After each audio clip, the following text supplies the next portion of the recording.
Bienvenidos a Plan Z, el podcast sobre cambios de rumbo y desarrollo profesional. Aquí no hay fórmulas mágicas ni discursos vacíos. Hablamos sin filtros sobre lo que de verdad implica reinventarse, dudas, miedos y decisiones reales. Soy Noemí Latorre, consultora de liderazgo y coach de desarrollo profesional, y si alguna vez te has planteado cambiar de rumbo sin tirarlo todo por la borda, este es tu podcast. ¡Empezamos! Hoy nos acompaña Arantxa Torres, vicepresidenta y directora de Recursos Humanos en Europa del Sur y Europa Central en Capgemini. Exploraremos momentos clave de cambio, los retos y aprendizajes en la adaptación profesional y cómo la diversidad, la curiosidad o la empatía pueden transformar el entorno laboral. Hola Arantxa, bienvenida. ¿Qué tal estás? Hola, muy bien. ¿Y tú qué tal, Noemí? Muy bien también. Me hace mucha ilusión tenerte aquí y que podamos tener esta conversación, que puedas compartir con nosotros. Y bueno, antes que nada, te quería también presentar un poco, que pudieras tú también hablar sobre ti, que eres vicepresidenta y directora de Recursos Humanos de Europa del Sur y Europa Central en Capgemini, que es una consultora tecnológica muy grande que todos conocemos, pero sí que me interesa también conocer un poco tu historia y saber más sobre ti, más allá de la empresa. Entonces sí que te quería preguntar y empezar preguntando sobre tu trayectoria, cómo has llegado hasta aquí y cómo ha sido este camino para ti. Bueno, pues la verdad es que ha sido un camino largo y no todas las veces fácil. O sea, sí que he tenido que luchar en muchas ocasiones, pero yo creo que el haber empezado a trabajar muy pronto, porque empecé a trabajar cuando estaba en cuarto de carrera, Ujú. y entrar en el mundo de la empresa muy temprano me permitió, pues enseguida coger ritmo e ir buscando las empresas que me fuesen dando pues las experiencias que necesitaba para llegar a ser directora de recursos humanos, porque siempre quería ser directora de recursos humanos. No sé por qué, pero a los 16 años yo tenía claro que quería ser directora de recursos humanos y llegar Sí, a la dirección de recursos humanos, totalmente. porque ¿qué te imaginabas que era, o sea, en ese momento? Pues yo creo que siempre me he mantenido fiel a mi propósito, que es intentar ayudar a las personas a desarrollarse profesionalmente y personalmente, porque dentro de la empresa también tienes este desarrollo personal, no solo el Sí. desarrollo profesional, y siempre tenía muy claro que quería ayudar con lo que yo podía aportar a las personas a conseguir este objetivo. Mm. Entonces, siempre quería ser directora de recursos humanos, no formar parte de recursos humanos, no tener la dirección de recursos humanos. Entonces, claro, todos mis movimientos han sido pues para coger esta experiencia, pues directora de recursos humanos, directora de selección, directora de talento, directora de reward, o sea, he ido poco a poco forjando mi experiencia para poder llegar a ser Ujú. directora de recursos humanos. Claro que además esto, supongo que cuando lo tienes desde una edad tan temprana, tan claro, es como que llegar hasta ahí es más fácil en el sentido de que sabes cuál es tu destino, ¿no? Que al final, en esto de desarrollo profesional y de carreras, muchas veces lo que nos puede pasar es que no sabemos al 100% qué queremos, a dónde queremos llegar, y dentro, ahora sobre todo, que yo creo que en el mundo en que vivimos las posibilidades de repente se multiplican o triplican, y de entre tantas posibilidades y opciones te puedes quedar un poco bloqueado, pero si tú lo tenías claro, creo que es ahí un punto muy positivo. Para mí sí, es verdad que sí que he tenido debate con muchas personas que lo ven un poquito cerrado, el tener un objetivo y orientarse a ese objetivo. Hay mucha gente que le gusta, como dicen ahora, fluir, es decir, ver qué me depara el futuro, valorar distintas alternativas, que también está bien, que puede funcionarle a Ujú. ciertas personas. Pero a mí el tener claro lo que quería hacer me ha ayudado a superar muchos obstáculos, porque al final, como quería llegar hasta allí, y el camino no ha sido siempre fácil, Ujú. al final pues vas intentando, venga, vamos a luchar, vamos a superarnos, vamos a hacer esto, vamos a cambiar, porque tienes un objetivo muy claro, que es llegar a ser directora de recursos humanos. Entonces, a mí me ha ayudado muchísimo Ujú. en llegar hasta donde estoy. Pero hay corrientes que a veces no comulgan con esto, que Sí, dicen que puede ser. fluir. Sí, yo entiendo también esa otra parte de fluir. Creo que si en tu caso tú de una manera genuina ya tenías ese objetivo, está bien. Otra cosa es que te empeñes en querer tener un objetivo y como que lo fuerces un poco, pero no sé si era el caso. Me interesa mucho esto que dices también de pues que has tenido que superar muchos retos y muchos momentos, ¿no? Em, Cuéntame un poco sobre eso, ¿a qué te has tenido que enfrentar o has tenido momentos en tu carrera más de cambio o de tomar decisiones o momentos más complicados?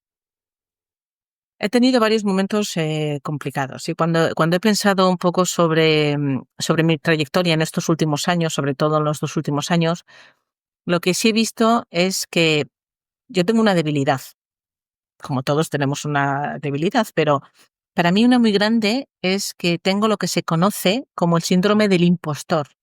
Ujú, Siempre he querido hacer las cosas bien, tener éxito, no fallar, que se me reconozca porque aporto valor. ujú. Entonces, siempre que he ido haciendo las cosas, siempre he ido con esta mentalidad. Y esto tiene sus pros, porque al final te lanzas a todo, no tienes miedo a lanzarte y a hacer cosas nuevas, a experimentar, a innovar, confías mucho en ti y dices, oye, yo soy capaz, yo voy hacia adelante, yo lo puedo hacer, ¿por qué no? Pero cuando fallas, porque fallamos muchas veces, Sí. la caída es muy grande, porque al final yo cada vez que he fallado no me he perdonado a mí misma. O sea, siempre detrás es cómo puede haberte pasado esto, cómo no lo has contemplado antes, cómo no lo has tenido en cuenta con toda la experiencia que tienes. Y muchas veces este miedo a la frustración que la tengo y que la sigo teniendo hoy en día, cuando he cogido este nuevo puesto, enseguida dije, yo lo quiero, o sea, yo quiero estar en esta posición, pero es verdad que tengo miedo a fallar.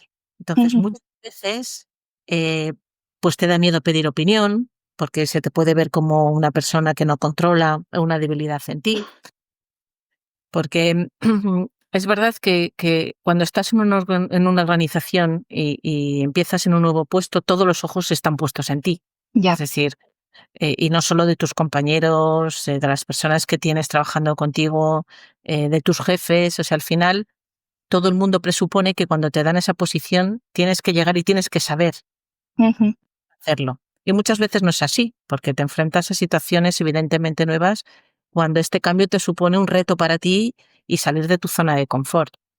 Entonces, yo a lo largo de los años he utilizado ciertas técnicas que me han servido, como por ejemplo, no focalizarme en el objetivo que quiero, sino en el proceso de aprendizaje que tengo Ya. durante este objetivo. Ujú, Y apoyarme mucho en personas externas, porque es verdad que personas internas me cuesta un poco más por no reconocer esta debilidad de conocimiento que no tengo. ujú, Así que me he apoyado con personas externas. He leído mucho, me he formado mucho para poder compensar la parte que también me falta cuando asumo un nuevo rol.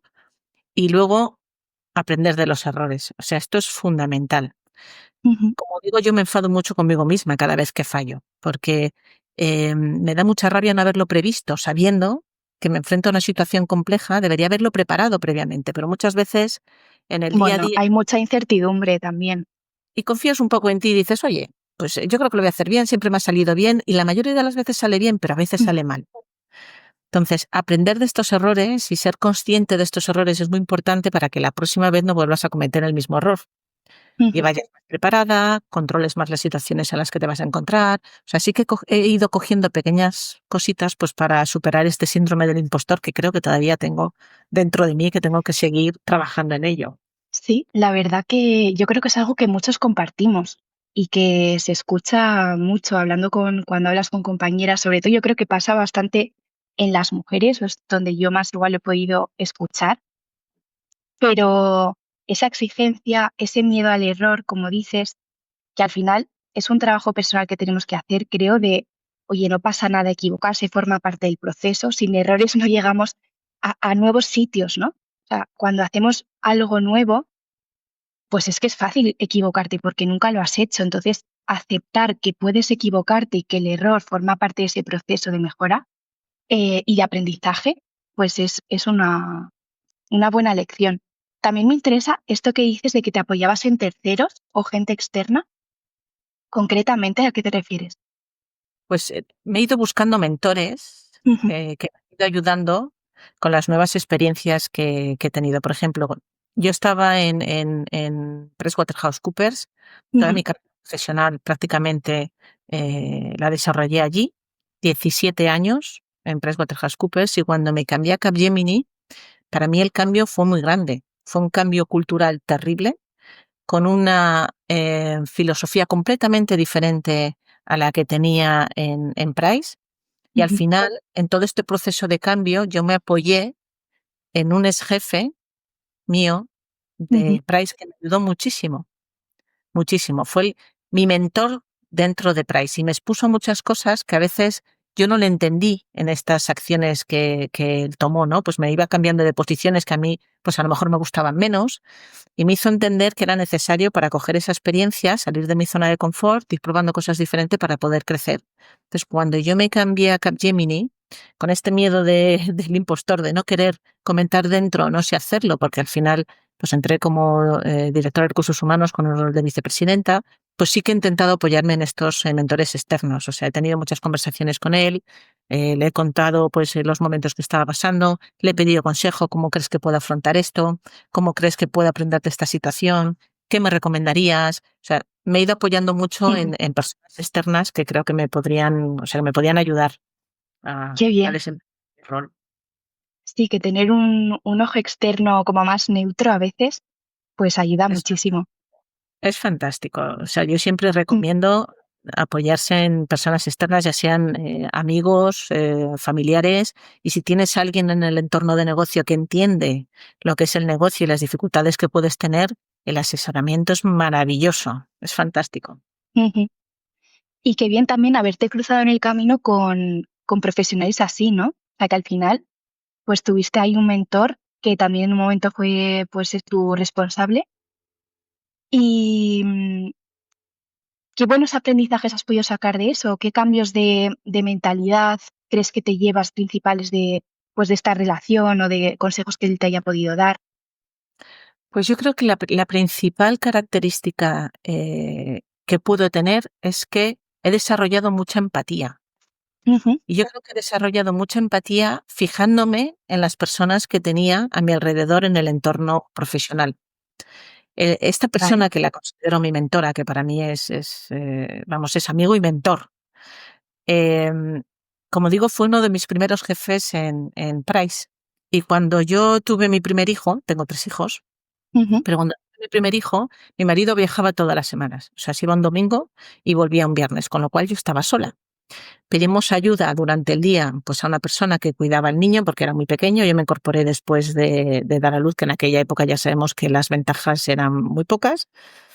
Me incorporé a trabajar con un ritmo muy alto, que era como el que tenía hasta la fecha.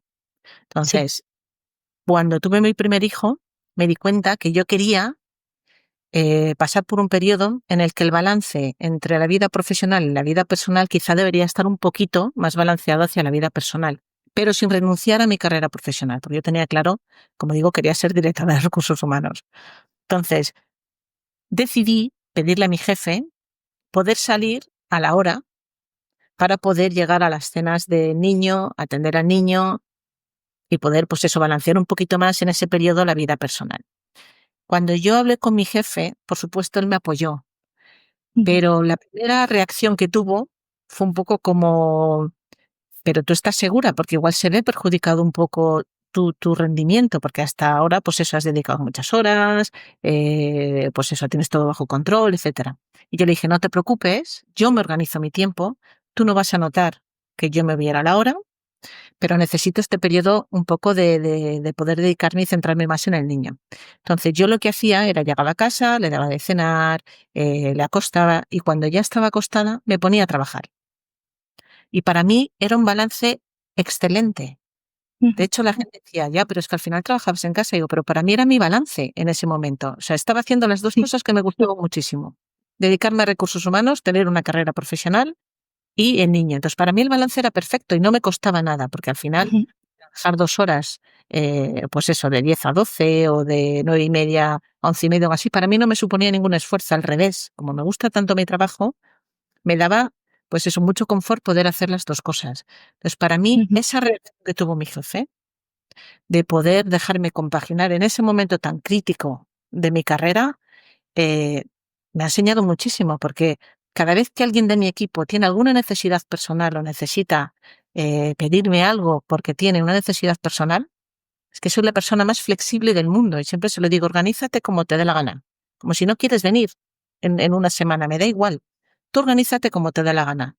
Organiza tu tiempo. Si necesitas más tiempo para hacer esto, no te preocupes, lo hablamos. Y si crees que lo puedes tener en el tiempo que lo he pedido, organízate como te da la gana. Y al final yo creo que esto lo he aprendido también de las relaciones con esta persona, ¿no? Con mi Sí. mentor Y que para de, y de haberlo vivido en ti, ¿no? Como que tú experimentaste, decías que de eso habías aprendido mucha empatía y de alguna manera tú experimentaste el beneficio de esa empatía, ¿no? De alguien que comprendió tu necesidad, que en ese momento, además, ese tipo de flexibilidad, de balance, de trabajo en casa, pues no es tan habitual como ahora, no. con lo cual había una voluntad de querer comprender la necesidad y de hacer ajustes, que tú viste ahí, que para ti fue muy bueno, o sea, que fue un acuerdo que a ti te permitió tener un balance como tú en ese momento necesitabas y que Y te si, venía bien, y si no, yo creo que si no hubiera sido posible, me hubiese planteado irme. O sea, en seguramente, ese claro. momento,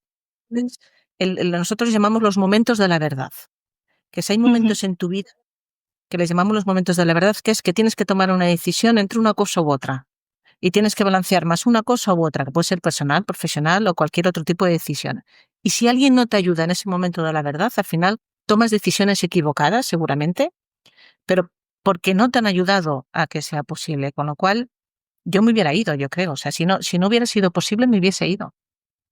Claro, y que muchas veces eso es, en este tipo de encrucijadas o de momentos pues, más complicados, si estás teniendo un dolor, pues en este caso, pues, de así no puedo seguir, tengo que ver qué hago.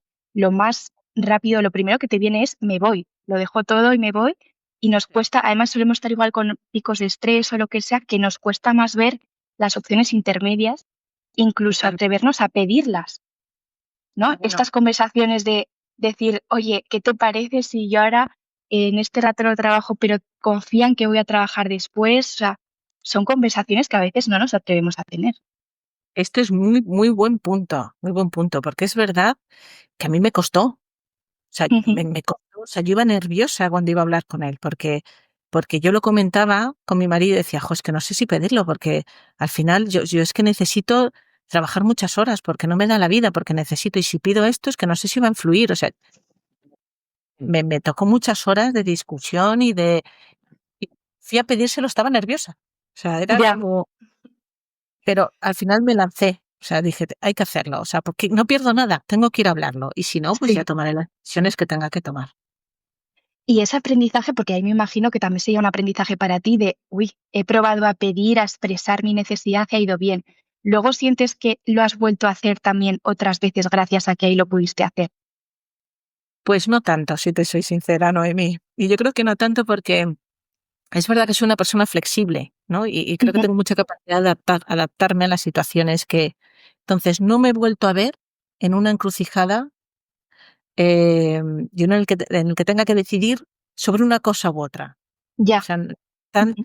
tan clara. Sí que es verdad que yo he ido balanceando a medida que vas creciendo en puestos directivos tienes más flexibilidad, con lo cual tampoco tienes que exigir que te puedan dar esta flexibilidad porque te la da la organización, en este caso Capgemini y Price sin ninguna duda. Pero es verdad que no me he encontrado con esta encrucijada de necesito tomar esta decisión y necesito Vale. decidir entre dos cosas. He ido balanceando muy bien Ujú. eh, carrera con mi vida personal. Sí. Y, pero sí que lo has visto como en otros, ¿no? O sea, has reconocido cuando otros igual estaban en ese momento y has Total. podido, desde esa empatía también, pues también experimentada, el haber podido ofrecer soluciones intermedias o... Totalmente. De hecho, cuando veo a Ujú. alguien, pues me dicen, no sé, mañana no voy a venir porque tengo cualquier cosa. O sea, lo primero que le diga es no te cojas el día de vacaciones. O sea, utiliza el tiempo que te dé la gana.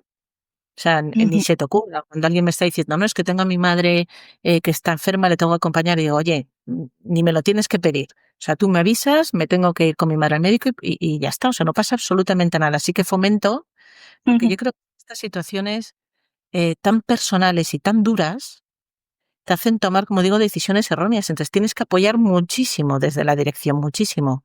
Y esto cuando se hablan en las empresas de esta carrera individualizada y en ayudar desde recursos humanos a los problemas de las personas, etcétera, es que es totalmente necesario tener alguien que entienda tus necesidades y que te ayude en los momentos claves, en los momentos de la verdad, porque si no, Ujú. es complicadísimo tener una carrera profesional. Muy complicado. Sí. Que al final esto también es lo que dices, ¿no? Que desde recursos humanos que se busca pues poner a la persona en el centro, experiencia de empleado. todo esto pues es aterrizarlo a la realidad y a lo que de verdad importa a las personas, ¿no? Y también pues hacerlo compatible con la vida, porque si no facilitamos que el trabajo sea compatible con la vida y que esté integrado de una manera orgánica y satisfactoria, llegará momentos en los que no compense, que lleve a estrés, a tomar otras decisiones cuando igual no es necesario. Totalmente. Ujú, Desde recursos humanos tú puedes poner estructuras, procesos, que se habla pues eso mucho de la experiencia empleado, que es muy ad hoc en el empleado. Pero si realmente quieres gestionar de manera individualizada, en las grandes organizaciones o corporaciones, yo creo que tienes que poner algún soporte adicional a esta gestión, a esta gestión. O sea, en nuestro caso, por ejemplo, hemos puesto una figura que ujú, es el People Manager, que se encarga no solo de la carrera profesional, sino también del ámbito personal de los empleados. Entonces, un People Manager tiene más o menos 10 personas, entre 10 y ujú, 12 personas, y se encarga desde la subida salarial, las promociones, cualquier necesidad personal que tenga, gestiona el tiempo, le da las oportunidades en proyectos. O sea, es una gestión muy, muy, muy cercana, porque si no, al ujú, final es muy complejo. En grandes organizaciones, al final, los procesos de recursos humanos son muy cross, aunque digas que es experiencia empleada individualizado. O sea, al final, dependiendo de las generaciones, dependiendo de las necesidades personales que tú puedas tener, para ti conciliar es una cosa y para otra persona conciliar es otra cosa. Entonces, o vas muy al detalle a las necesidades de cada uno, o es muy difícil esta gestión individualizada. Entonces, nosotros hemos dado un ujú. pequeño paso ahí y hemos metido la figura del People Manager, que yo creo que va a ser un gran cambio. Espera, antes de continuar, si alguna vez has sentido que tu carrera no avanza o que necesitas un cambio, este espacio es para ti. Aquí hablamos sin filtros sobre dudas, miedos y decisiones que pueden marcar el rumbo profesional. Si quieres compartir tu experiencia o seguir la conversación, conecta conmigo en LinkedIn. La verdad que eso es muy interesante y que hagáis pues eso, carreras o desarrollo de carrera más individualizado. eh, Al final es que son muchas cosas, ¿no? Es entender la situación personal de la persona, sus intereses, sus motivaciones, sus capacidades, hacia dónde quiere moverse.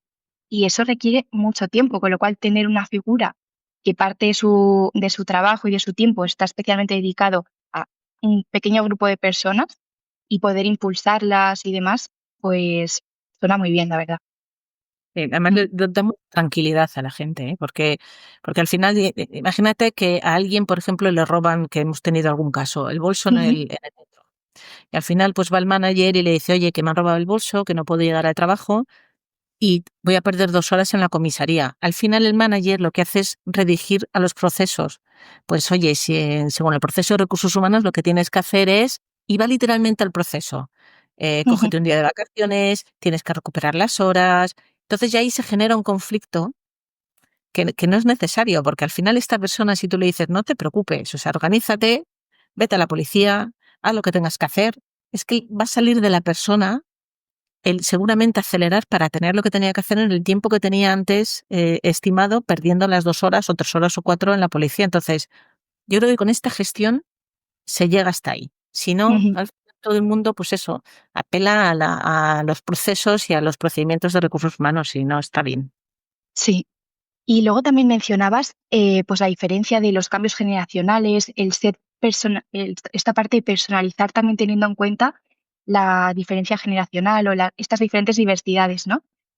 ¿Esto cómo lo ves tú? Este cambio generacional, ¿cómo se traduce en la cultura de las empresas? ¿O qué ves visible en todo esto?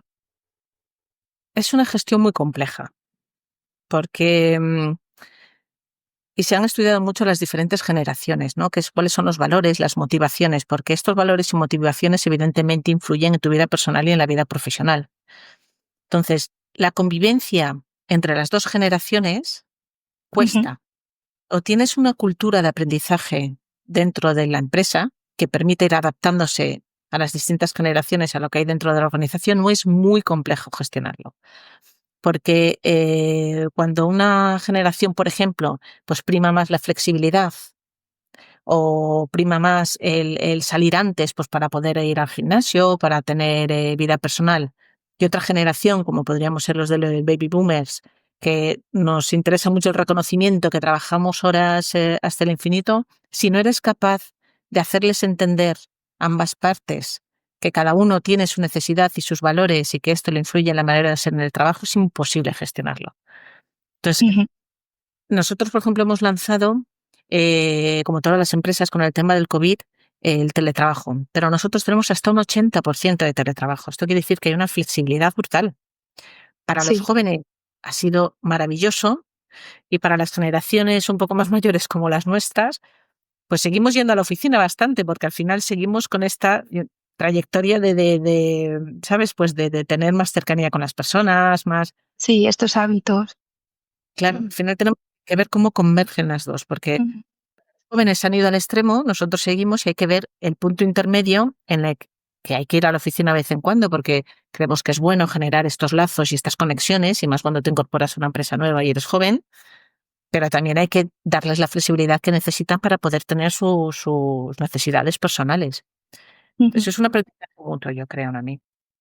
Sí, sí, sí, que al final son como dos mundos diferentes y que eso, que los valores también cambian, como el contexto en el que hemos crecido, el contexto también profesional ha cambiado, el mundo de la empresa ha cambiado, pues nos movemos ahí de forma distinta.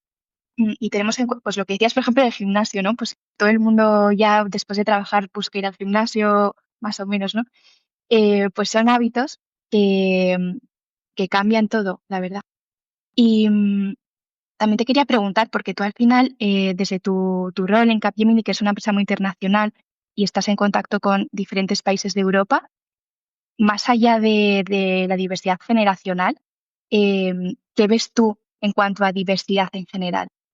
Diferentes jóvenes de otros países, en comparación con España, que también yo creo, o yo cuando he podido viajar, he percibido desde siempre que entendían las carreras profesionales de una manera diferente. Como que, por ejemplo, cuando me he ido de Erasmus, había gente que ya desde el Erasmus se planteaba tener gap years, empezaban una carrera y luego se cambiaban a otra, cuando en España creo que eso, al menos en mi momento, era impensable.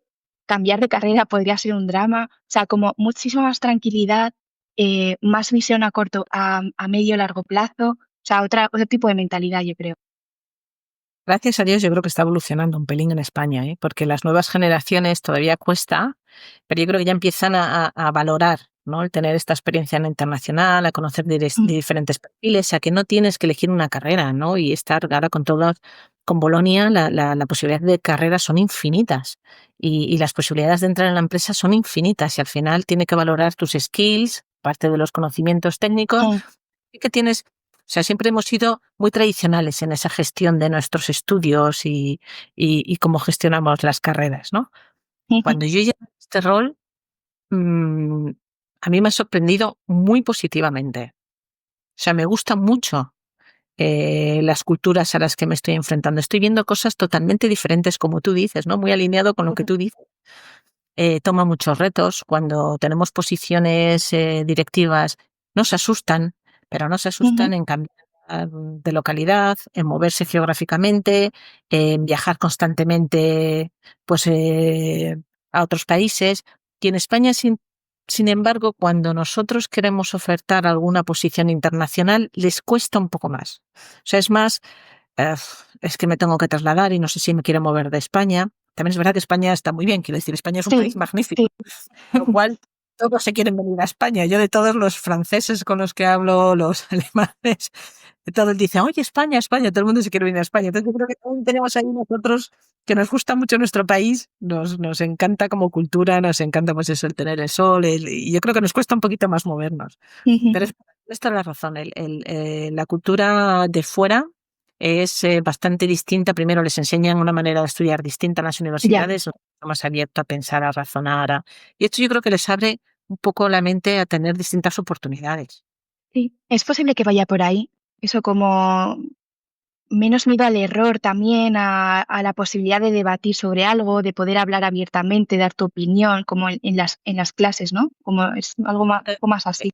De hecho, yo he Mm, pensado mucho en eso porque yo creo que también hay un tema cultural familiar, ¿no? Que siempre te han dicho, respeta, no hables, no interrumpas, habla cuando te toca. O sea, yo creo que esto que en algunas casas sí que pues lo hemos tenido desde pequeños y nos han enseñado eso. Cuando yo he llegado en un entorno profesional, a mí me ha sorprendido, pero me ha sorprendido sobre todo en Capgemini, Chan, el que no habla en una reunión, o sea, está mal visto. O sea, tienes que expresar tu opinión sí o sí. Puede ser una tontería, pero todo el mundo lo respeta. Es como una cultura totalmente diferente. Y a mí, ahí me ha enseñado muchísimo. Porque quizá me costaba más por esta cultura familiar y he llegado a entender que no, que se valora que tú hables y que no hay pregunta que sea ridícula y que tienes que expresar tu opinión, que es al revés, que si no la expresas, eres una persona que realmente no estás aportando valor y se cuestiona el valor que puedes aportar al rol. Entonces, esto sí que es verdad, algo que lo he aprendido con el mundo fuera de España, ¿no? Con los otros Sí, países. sí, yo creo que es algo, pues no sé si desde la educación, algo bastante cultural, pero creo que tenemos bastante miedo al error y que va por ahí, ¿no? Que no nos atreve, y vinculo un poco con lo que decías del síndrome de la impostora, que también puede tener que ver con este miedo a fallar, al error, a decir algo mal, a hacer algo mal. No, Y en otros sitios, pues lo tienen menos y al final te das cuenta que es un poco lo que se valora. Es lo que dices, en una reunión valoramos que des tu opinión, que hables, que totalmente. compartas. Y eso es un punto de desarrollo que podemos tener de manera generalizada, ¿no? Aquí. Totalmente. Yo creo que sí, además se aprende. Y se aprende incluso a no cuestionar a los demás. Porque a mí lo que me pasaba al principio, cuando alguien hacía una pregunta, que a mí me parecía una pregunta ridícula, digo, es que para preguntar esto, ¿para qué lo preguntas? O sea, pero qué tontería estás preguntando. Pero aprendes también a respetar, porque aprendes que tiene derecho a decir su opinión, que Ujú, puede ser contraria a lo que tú puedes opinar, pero que el escuchar otras opiniones te puede hacer a ti cambiar de opinión o tener distintas perspectivas. Entonces es un aprendizaje muy bueno y creo que en España todavía nos falta un pelín, pero ahí tienen que ujú. ayudar instituciones, los ámbitos familiares, etcétera. Sí, algo colectivo y también individual, como cada uno, oye, mirarse a sí mismo y me permito realmente fallar aquí. Y cuando te permites más a ti o te das ese permiso, permites más a los demás. Eso, te juzgas menos a ti, tus errores y juzgas menos a los demás. Eso es, porque a mí a veces me daba miedo hablar porque, claro, como yo consideraba que lo que hablaban otros era una tontería, yo decía, ¿para qué voy a hablar yo? Si lo que voy a decir es una tontería, para eso Y no, que no. pensarán lo mismo que pienso yo de ellos, ¿no? Pero al final aprendes, Ujú, empiezas a pensar en la reunión, qué pregunta voy a hacer, esto no me parece una tontería, pero si lo enlazo con esto, yo creo que puedo tener un valor relacionado con lo que le ha preguntado la otra persona. Entonces, te ayuda muchísimo a crecer en ujú, este ámbito, a ser curiosa, a ujú. recibir input y cosas de los demás. Es que la curiosidad es muy buena, ayuda mucho en el Mucho. desarrollo también.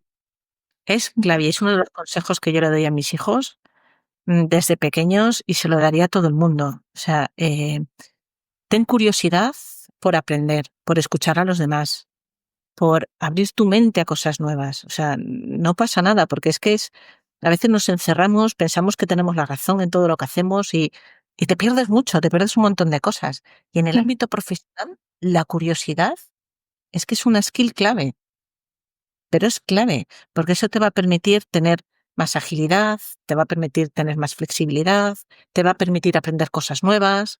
Al tener distintas opiniones, probablemente te va a permitir dar más valor añadido a lo que tú haces. O sea, es Sí, clave. sí. Esa skill es clave. Y yo Mm, insisto mucho en mis hijos, pero sí, sí. insistiría a todo. Pues esa es buenísima, lo dejamos ahí también, oye, la curiosidad. Y por ir cerrando, ya que hablamos de consejos, aparte de la curiosidad, que yo también estoy muy de acuerdo que es muy bueno entrenarla, ¿qué otro consejo le podrías dar, por ejemplo, a alguien que esté en un momento pues en el que tal vez se pueda estar planteando algún cambio o que sienta que necesita reinventarse en algún sentido, que no tiene por qué ser una reinvención de 180, pero que nota que algo le pide cambio? ¿Qué podrías aconsejar en esta situación? Mi consejo sería lánzate. O sea, confía en ti mismo o en ti misma y lánzate, porque aunque no tengas todo bajo control, porque cuando te proponen un cambio, evidentemente, la primera reacción es sales de tu zona de confort, no voy a tener ni idea, no sé cómo lo voy a hacer, viene el síndrome del impostor, voy a Mm, fracasar, no quiero fracasar, me quedo donde estoy, que estoy reconocida. Yo creo que hay que lanzarse, hay que lanzarse para tener distintas oportunidades y para crecer personal y profesionalmente, porque pueden ser las dos cosas, personalmente y profesionalmente. Y el consejo que le doy es que realmente cuando hagan este paso de lanzarse, busquen apoyo. O sea, buscar un referente que te ayude y que te ayude realmente a tomar esta decisión y que te impulse un pelín si es necesario. Yo tengo 2 ejemplos que estoy mentorizando a 2 personas fuera de Capgemini. Y eran 2 personas que estaban en un momento de su carrera profesional que no sabían qué dirección tomar. Y yo al final, o sea, no hice nada. O sea, yo escuchaba y podía dar mi opinión de lo que yo pensaba, pero al final, escuchándose a ellos mismos y escuchándome a mí, fueron capaces de tomar la decisión que ellos consideraron que era la más adecuada y dar ese paso. Entonces, que no se corten, que hablen con gente, que intenten coger opiniones, riesgos, oportunidades y que sean valientes. O sea, hay que ser valientes, hay que lanzarse, hay que salir de la zona de confort, hay que tirar para adelante confiando en uno mismo, porque así es como vienen las oportunidades. Pues qué bien, qué bonito. Muy valioso. Me gusta mucho el atrever a explorar y a lanzarse porque al final la oportunidad está ahí, ¿no? Pues Arantxa, muy bien, me ha encantado. Muchísimas gracias. Creo que hemos tocado un montón de temas y hemos sacado un montón de ideas clave por aquí que para mí me han servido muchísimo, me han encantado y yo creo que para todo el mundo que nos esté escuchando también va a resultar súper valioso. Así que te lo agradezco un montón. Nada, muchas gracias a vosotros por invitarme. La verdad es que ha sido un placer. Y nada, nos veremos en otras ocasiones seguramente. Eso es. Pues muchas gracias, Arantxa, y a todos los que estáis escuchando. Espero que os hayáis llevado mucho y que nos sigáis escuchando por aquí. Así que un abrazo. Gracias por escuchar este episodio de Plan Z. Si te gustó y quieres seguir explorando todo lo que nadie te cuenta sobre cambiar de rumbo, suscríbete al podcast y acompáñanos en el próximo episodio. Nos escuchamos pronto.